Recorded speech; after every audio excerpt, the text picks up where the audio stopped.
దీని మీద చిరు చర్చ, లఘు చర్చ. ఆదిరెడ్డి శ్రీనివాస్ గారు.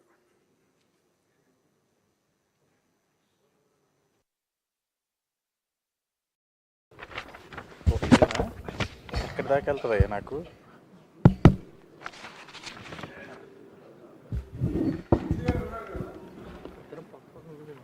హైట్ రాదా? కాదండి, ఇక్కడ ఎవరు లేరని చెప్పి అధ్యక్ష, మీ అధికారులు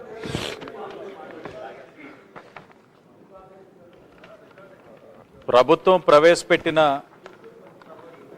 పురపాలక శాసనముల 2వ సవరణ బిల్ 2026కి మద్దతుగా మాట్లాడే అవకాశం కల్పించినందుకు ముందుగా మీకు ధన్యవాదాలు తెలియజేస్తూ, పురపాలక శాఖ మంత్రులు నారాయణ గారు ప్రవేశపెట్టిన ఈ అమెండ్మెంట్, విఎల్టీ అమెండ్మెంట్ రాష్ట్రంలో రియల్ ఎస్టేట్ రంగానికి మళ్ళీ జీవం పోసే ఒక చారిత్రాత్మకమైన నిర్ణయం అని మీకు తెలియజేస్తా ఉన్నాం. అధ్యక్ష, ఈ సవరణ వాస్తవానికి 2019లోనే మన తెలుగుదేశం ప్రభుత్వం ఆలోచన చేసిన నిబంధన. కానీ దురదృష్టవశాత్తు గత 5 ఏళ్ల వైసీపీ ప్రభుత్వం దీనిని పూర్తిగా పక్కన పెట్టింది. రాష్ట్రంలో కన్స్ట్రక్షన్ మరియు రియల్ ఎస్టేట్ రంగాలకి ఏ విధంగా కుప్పకూలిపోయినాయి అన్నది మనందరం కూడా చూస్తున్నాం. భవన నిర్మాణ కాలంలో ఖాళీ స్థలం పన్ను పూర్తి స్థాయిలో విధించడం వల్ల బిల్డర్లు మరియు డెవలపర్లపై తీవ్రమైన ఆర్థిక భారం పడింది. ఇది పట్టణ భూముల అభివృద్ధిని నిరుత్సాహపరచడమే కాకుండా స్థిరాస్తి రంగం పైన కూడా ప్రతికూల ప్రభావాన్ని చూపిస్తూ ఉంది. ఇప్పుడు మన కూటమి ప్రభుత్వం తీసుకున్న ఈ నిర్ణయం ప్రకారం భవన నిర్మాణానికి అనుమతి పొందిన తేదీ నుంచి పనులు పూర్తయ్యే వరకు ఖాళీ స్థలాల పన్నులో 50% రాయితీ కల్పించడం అన్నది చాలా అభినందనీయం అధ్యక్ష. ఇది డెవలపర్లకి గొప్ప ఊరటనిస్తుంది. అధ్యక్ష, ఈరోజు రాష్ట్రంలో వ్యాపారవేత్తలు కానివ్వండి, క్రెడై కానివ్వండి, నెరెట్కో కానివ్వండి, అలాంటి అనేకమైన సంస్థలు, ప్రతినిధులు కూటమి యొక్క పనితీరు పైన చాలా సంతృప్తిగా ఉన్నారు. ఏ సమస్య గురించి అడిగినా సానుకూలంగా స్పందించడంతో పాటు అడిగినవే కాదు, అడగకుండా కూడా ఎవరైతే ఈ క్రెడై కానీ, నెరెట్కో కానీ ప్రతినిధులకి కూటమి ప్రభుత్వం అన్నీ కూడా వారి యొక్క రంగాల యొక్క అభివృద్ధి కోసం కృషి చేస్తూ ఉన్నారు.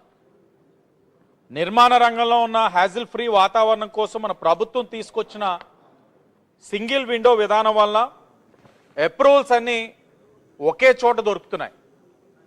ఇది పారదర్శకతకు పెంచడమే కాకుండా వ్యాపారాన్ని కూడా సులభతరం చేస్తుందన్న విషయాన్ని కూడా మీకు తెలియచేస్తూ, ముఖ్యంగా నాలాంటి నియోజకవర్గం ఏదైతే రాజమహేంద్రవరం, ఇటు విశాఖపట్నం, అటు విజయవాడ మధ్యలో ఉండి వేగంగా అంటే ర్యాపిడ్ అర్బనైజేషన్ అవుతా ఉంది. అది గోదావరి నడిబొడ్డున ఉండడం వల్ల ఇక్కడ రియల్ ఎస్టేట్కి మంచి భవిష్యత్తు ఉంది. ఈ విఎల్టీ మినహాయింపుల వలన రాజమహేంద్రవరంలో అలాగే నాలాంటి సిటీస్ కానీ ఇవన్నీ కూడా కార్పొరేషన్స్, మున్సిపాలిటీస్ నిర్మాణాలు పెరిగి నగర రూపురేఖలు ఒకటి మారడానికి అన్ని విధాలుగా కూడా అవకాశం ఉంటుందని కూడా ఆశిస్తూ, అలాగే అధ్యక్ష మీ సమక్షంలో మంత్రి గారికి కూడా తెలియజేయాల్సిన కొన్ని ఉన్నాయి. రాజమండ్రి వరకే మనం చూసినట్లయితే ర్యాపిడ్ అర్బనైజేషన్, ట్రాఫిక్ కంజెషన్, ఓ పక్కన వెస్ట్ వైపు చూస్తే గోదావరి నది ప్రవాహం, నార్త్ వైపు అంతా ఎయిర్పోర్ట్, ఈస్ట్ వైపే మనకి ఎక్స్పాన్షన్ అవకాశం ఉంది. అంటే నగరం ఒక అభివృద్ధిని దృష్టిలో పెట్టుకొని ఒక బైపాస్ రోడ్ అన్నది పాసిబుల్ ఆప్షన్స్ అన్నీ కూడా ఎక్స్ప్లోర్ చేసి చేయవలసిన అవసరం ఉందని కూడా ఆయన దృష్టిలో ఉంచుతూ, అలాగే రాజమండ్రి గోదావరి గట్టు సుమారు 15 కిలోమీటర్ బండ్ ఉంది అధ్యక్ష. కొన్ని నిబంధనలు పెట్టున్నారు. ఏదేమైనా నిబంధనలు 1932లోనే వచ్చినంత ఫ్లడ్ అయితే అప్పుడు వచ్చిన ఫ్లడ్ ఈ రోజు దాకా ఏది రాలా. ఆనాటికి కూడా బండ్ ఏ విధంగా కూడా చెక్కు చెదరలా. కాబట్టి ఏదైతే ఆ నిబంధనలన్నింటినీ కూడా రిలాక్స్ చేస్తూ నిర్మాణానికి గోదావరి బండమ్మట అవకాశాలు ఇచ్చినట్లయితే టూరిజం డెవలప్ అవడానికి అవకాశం ఉంటుంది. ఎందుకంటే టూరిజం అన్నది మీకు తెలిసిందే, ప్రత్యక్షంగా పరోక్షంగా అనేక విధాలుగా ఎంప్లాయ్మెంట్ జనరేట్ చేసుకోవడానికి అవకాశం ఉంటుంది. కాబట్టి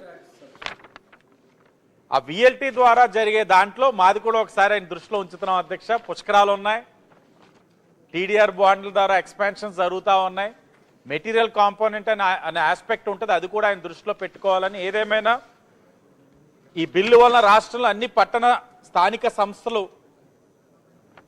పన్ను విధానం ఏకరీతిగా ఉండటమే కాకుండా నిర్మాణ రంగం మళ్ళీ పుంజుకుంటుందని మనస్ఫూర్తిగా భావిస్తూ దీనికి పూర్తి మద్దతు తెలుపుతూ సెలవు తీసుకుంటున్నాను అధ్యక్ష. అరిమిల్ రాధాకృష్ణ గారు.